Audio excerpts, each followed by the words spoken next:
sorry, ah. Ako, ito umiiyak. Natatapat kasi sa kulog tsaka sa kulog. Sabihin mo, uuwi na tayo. Okay? Sige. It's okay. Tama na, Aria. Ibalik mo na ang sasakyan. Sabihan nyo na rin ang mga kasunod.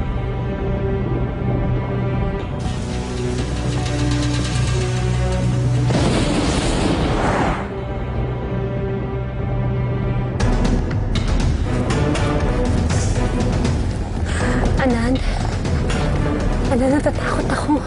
Don't worry. We're turning back now. Right now, don't worry.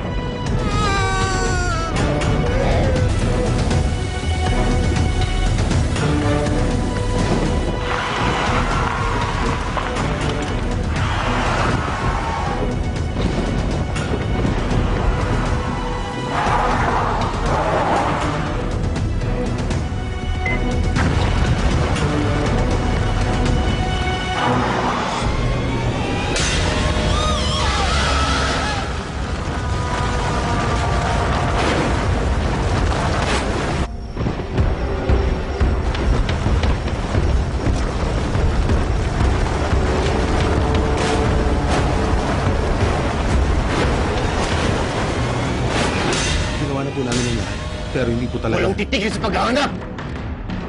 Hanapin niyo si Aria! Nay! Sino po yan? Kung laging ganyan ang ipinapakita ng hari, pwede niyo nang alisin sa kanya ang trono ng kanyang kaharian. Ikaw ang pinuno ng lupa, kaya mapapasayo na ang kapangyarihan. Nag-aalala lang ako sa hari.